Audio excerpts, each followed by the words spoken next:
마가복음을 삼하시는 여러분, 주 안에서 평안하셨습니까? 문은석 목사입니다. 이 시간에는 마가복음 심화강의 67번째 시간으로 마가복음 14장 27절로 31절의 말씀을 강해하겠습니다. 은혜가 되셨으면 좋겠습니다.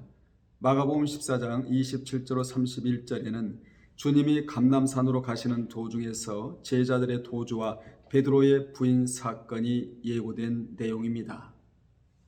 본문은 성고난주간 다섯째 날인 목요일에 있었던 사건 중반부에 해당되는 부분입니다. 주님은 본문에서 3년 동안이나 동고동락하면서 자신의 초자연적인 이적들을 목격하고 하나님 나라의 새로운 교훈들에 대해 가르침을 받은 제자들마저 이제 곧 자신을 버리고 도망칠 것이라고 예고하셨습니다. 당시 제자들의 믿음은 아직도 연약한 상태에 있었으며 그리스도의 사역의 본질을 올바로 깨닫지 못하고 예수를 정치적인 메시아로 오해하고 있었습니다. 그래서 주님은 순환이 닥치면 자신을 버리고 떠나게 될 것이라는 것을 익히 알고 계셨기에 이 같은 말씀을 하셨던 것입니다.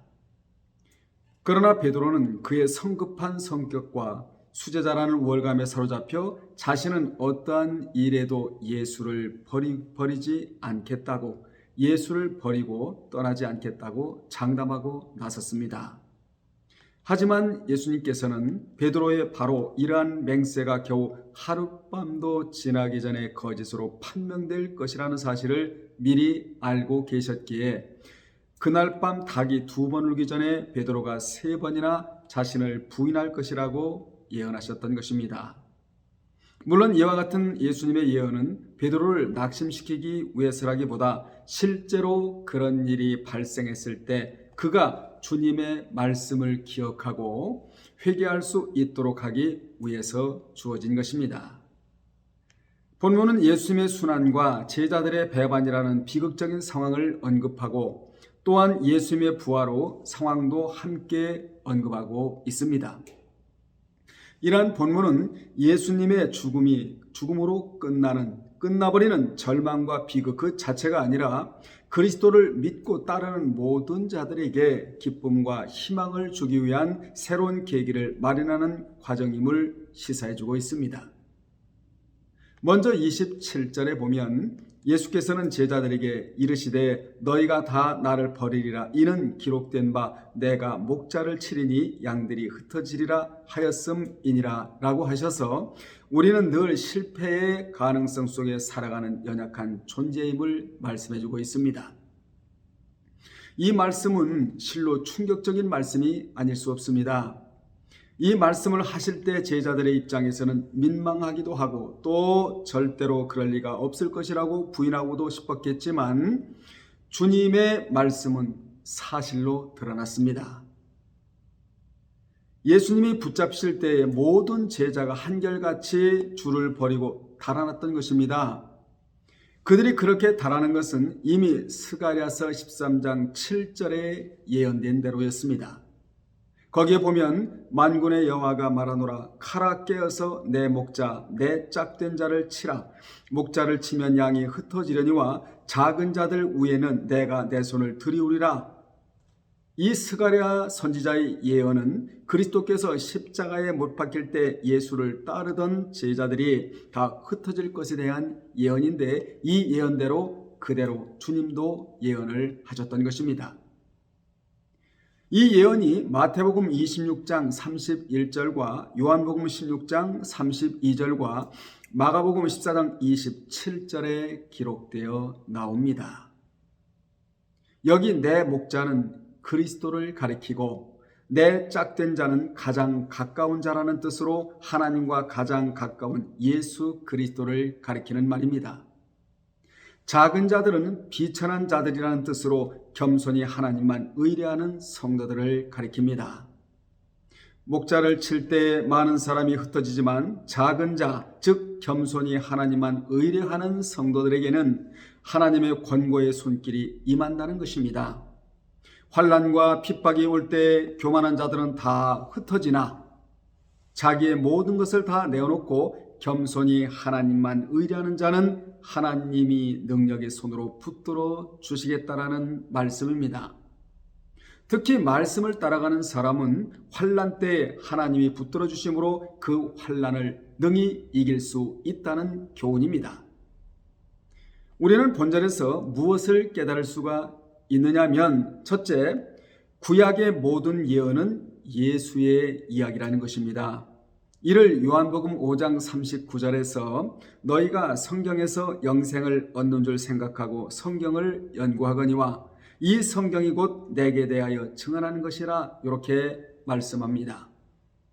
두 번째로 하나님의 말씀은 시공을 초월하여, 그러니까 시공간을 초월하여 온전히 성취되는 위력을 확인하게 됩니다.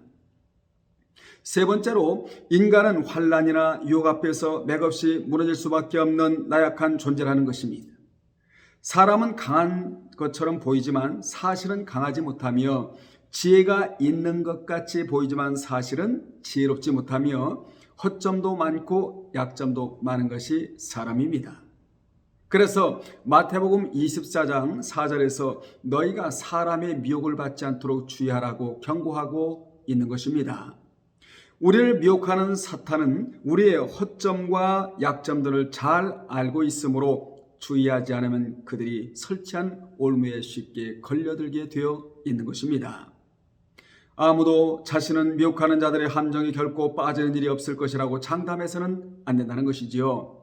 이렇게 말하는 사람은 대개의 경우 가장 먼저 미혹을 받습니다. 사탄은 내가 믿음이 떨어져 있는지를 어쩌면 그렇게 잘 아는지 모릅니다. 사탄은 성령이 충만한 상태도 알지만 믿음이 떨어진 상태도 알고 있는 것입니다. 충만한 상태는 내버려 두지만 믿음이 떨어지면 떨어진 대로 역사를 하게 되는 것입니다. 그러므로 신앙생활에서 자만과 방심은 절대로 금물입니다. 장거리 운행을 하려면 안전을 위해 자동차를 점검하듯이 신앙도 철저히 점검을 해야 되는 것입니다. 신앙의 점검표가 있는 자는 가시밭과 돌짝밭 같은 심령이 되지 않습니다. 그리고 심령이 드라이하지 않습니다. 늘 하나님의 말씀을 받아들일 수 있는 스포츠 같은 심령을 유지하고 살게 되는 것입니다. 특히 돌짝밭 같은 심령은 말씀에 씨가 뿌려지면 금방 싹이 나지만 뿌리를 깊이 내릴 수 없기 때문에 해가 돋은 후 곧 말라서 죽게 되듯이 환난이나 핍박이 찾아오면 곧 믿음을 저버리기 쉬운 것입니다. 이를 마태복음 13장 20절로 21절에 자세히 기록되어 있습니다. 그래서 베드로는 베드로전서 5장 8절로 9절에서 나는 안전하다고 장담하지 말라는 차원에서 근신하라 깨어라 너희 대적 마귀가 우는 사자같이 두루다니며 삼킬 자를 찾나니 너희는 믿음을 굳건하게 하여 그를 대적하라고 강력하게 경고하고 있습니다. 28절에 보면 그러나 내가 살아난 후에 너희보다 먼저 갈릴리로 가리라 라고 주님이 제자들에게 말씀해 주셨습니다. 주님은 우리의 영원한 목자가 되십니다. 본절에서 주님은 지금 죽음을 향해 나아가지만 이것은 부활에 이르는 하나의 과정일 뿐 그것으로 끝이 아님을 알게 하셨습니다. 예수님은 부활하시고 난 후 제자들보다 먼저 갈릴리로 가시겠다고 분명히 말씀해 주셨습니다. 갈릴리는 어떤 곳입니까? 주님이 제자들의 대부분을 부르신 곳이 바로 갈릴리입니다. 주님은 부활하신 후 그 갈릴리로 먼저 가셔서 제자들을 기다리실 것임을 말씀하셨던 것입니다. 이 말씀에는 두 가지 의미가 들어가 있는데 첫째는 신앙적으로 실패한 제자들로 하여금 새롭게 출발하도록 인도하시겠다는 의미이고 두 번째 의미는 주님께서 영원히 제자들과 함께 하시며 그들의 인도자가 되시겠다는 사실을 피력하신 것입니다. 마태는 이러한 말씀을 받아 마태복음 28장 20절에서 볼지어다 내가 세상 끝날까지 너희와 항상 함께 있으리라고 마태복음의 맨 끝에다 주님이 직접 말씀하신 것을 기록하고 있습니다. 여기 함께라는 단어가 히라보로 메타입니다. 영원한 동행을 의미하고 있는 단어입니다. 이 세상의 모든 종교를 만든 사람들의 특징이 있습니다. 그 특징은 죽고 난 후 다시 살지 못했다는 것입니다. 죽고 난 후 흙으로 돌아갔지만 흙으로 돌아가기 전에 살아나지 못했다는 것이지요. 하지만 주님은 죽으시고 사흘 만에 살아나셔서 우리로 하여금 부활의 소망을 갖게 하셨을 뿐만 아니라 산자의 하나님이라는 것을 생생하게 보여주셨습니다. 이를 계시록 1장 18절에 보면 곧 살아있는 자라 내가 전에 죽었었노라 볼지어다 이제 세세토록 살아있어 사망과 음부의 열쇠를 가졌노니 라고 하셔서 죽으셨다가 부활하셨음을 입증해 주셨습니다. 우리는 지금 부활하신 주님을 매일매일 만날 수 있고 때를 따라 돕는 은혜를 구할 수가 있게 되는 것입니다. 히브리 4장 16절의 말씀에 귀를 기울이시기를 주의 이름으로 축원합니다. 29절 30절에 보면 베드로가 여짜오되 다 버릴지라도 나는 그러하지 않겠나이다. 예수께서 이르시되 내가 진실로 내게 이르노니 오늘 이 밤 닭이 2번 울기 전에 내가 3번 나를 부인하리라 라고 주님이 말씀하셨습니다. 주님은 우리의 연약함을 아시면서도 우리를 믿어주십니다. 주님은 베드로가 부인할 것이라고 예언하셨습니다. 즉 베드로가 오늘 밤 닭이 2번 울기 전에 주님을 3번이나 부인할 것이라고 말씀해 주셨던 것이지요. 베드로는 불과 몇 시간 후에 있게 될 부끄러운 자신의 모습을 알지 못했으나 주님은 알고 계셨으며 이를 미리 말씀해 주셨습니다. 물론 베드로 자신을 비롯하여 다른 제자들도 이 말씀은 있을 수 없는 일로 여겼습니다.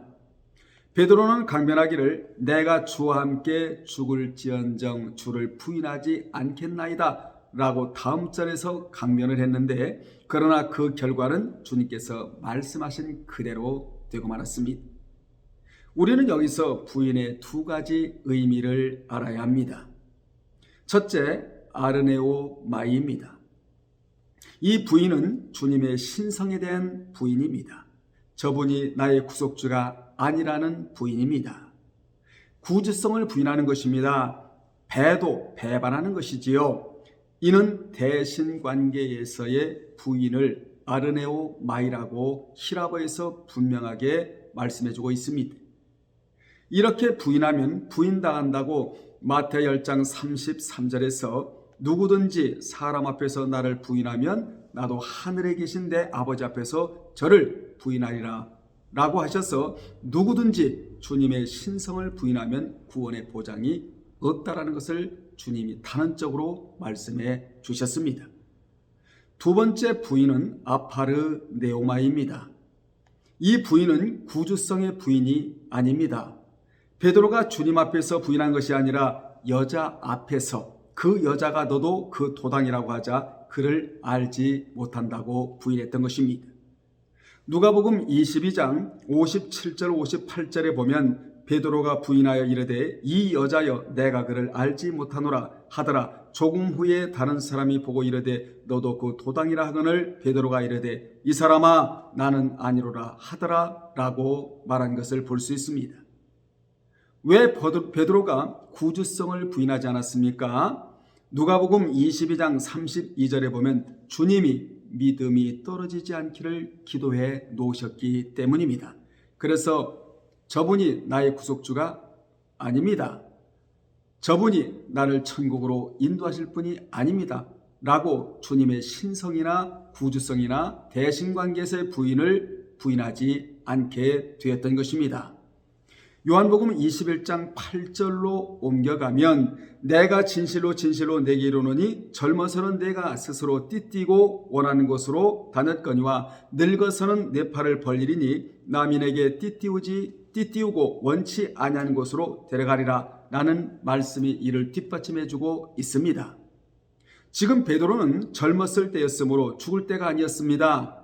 늙어서나 순교할 때였습니다. 지금은 젊었을 때인 거로 왕성하게 주의 일을 해야 될 때인데 만약에 그가 죽게 되면 얼마나 주님의 나라에 손실이 오겠습니까? 이를 아셨던 주님이 그가 믿음이 떨어지지 않도록 기도해 놓으셨고, 내가 젊어서는 스스로 다니거니와 띠를 띠고 다니거니와 늙어서야 순교할 것에 대해서 주님이 요한복음 21장 8절에서 말씀해 주셨던 것입니다. 그래서 그 여자 앞에서 지혜의 기질을 발휘한 것입니다. 사실 이 같은 부인도 하지 않았으면 좋았을 텐데 그는 아직 그만한 믿음을 소유하지 못한 상태에 있었습니다. 아무튼 우리는 부인에도 구원을 보장받지 못할 부인과 사람 앞에서의 부인이 있다는 것을 분명히 알아야 합니다. 베드로는 사람 앞에서 부인한 것이지 주님 앞에서 주님이 나의 구속주가 아니라는, 이 부인이 절대로 아니라는 사실을 여러분 이 시간에 기억하시기를 바랍니다. 결론 내리겠습니다. 주님의 구주성을 부인하면 하나님께 부인당하고, 시인하면 시인당하는 행위 언약이 여기에서 적용되고 있는 것입니다. 따라서 베드로는 주님의 구주성을 부인한 것이 아니라 그 여자 앞에서 위기를 벗어나고자 그 여자를 따돌렸던 것입니다. 우리는 부인의 두 가지, 아르네오마이와 아파르네오마이라는 이 두 가지 부인에 대해서 오늘 저와 여러분이 이제 말씀을 통하여 들으셨습니다. 이 두 가지 부인에 대해서 바로 정립하시는 여러분이 되시기를 주님의 이름으로 축원합니다. 다음에 또 전해드리겠습니다. 주님 안에서 행복하십시오. 할렐루야.